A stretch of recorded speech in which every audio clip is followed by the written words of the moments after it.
আপনাদের যাদের জন্য আজকের এই প্রোগ্রাম, বিএডিসি এবং বিসিআইসি সার ডিলারগণ, আপনাদেরকে আমার পক্ষ থেকে সালাম, আসসালামু আলাইকুম। আপনাদের সাথে প্রথম সাক্ষাৎ, এটি আমার জন্য স্মরণীয় হয়ে থাকবে, যেহেতু কৃষি আমাদের প্রাণ, কৃষি আমাদের কৃষ্টি সমৃদ্ধি। আমাদের যদি অন্নের যোগান ঠিক থাকে তাহলে আমরা সঠিকভাবে চিন্তা ভাবনা করতে পারবো এবং আমরা শক্তি সামর্থ্য অর্জন করে এই দেশকে এগিয়ে নিয়ে যেতে পারবো।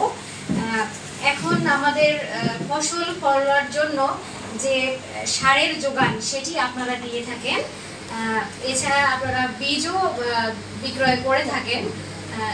সার ডিলারদের কয়েকটি বেসিক বিষয় থাকে, সেটি হয়তো আপনাদের অর্জন করেছেন বলেই আপনারা সুন্দরভাবে ব্যবসা প্রতিষ্ঠান পরিচালনা করতে পারছেন বলে আমি বিশ্বাস করি। আপনাদের ডিলিং লাইসেন্স থাকে, প্রত্যেকটা প্রতিষ্ঠানের হয়তো ডিলিং লাইসেন্স আছে, আমি জানি কিনা, যদি না থেকে থাকে আপনারা এটা রিনিউ করে দিবেন। এছাড়া কিছু ট্রেড লাইসেন্স থাকে, যেটি আপনাদের প্রত্যেকেরই থাকবার কথা। এছাড়া কৃষি পণ্য যদি আপনারা একই সাথে বিক্রয় করে থাকেন সেক্ষেত্রে কৃষিরও একটা লাইসেন্স থাকে। তো আমি যেহেতু আইনের কথা বলছি, সেক্ষেত্রে আমার একসাথেই আপনাদের সহযোগিতাও করতে হবে, আবার আইনের প্রয়োগও করতে হবে।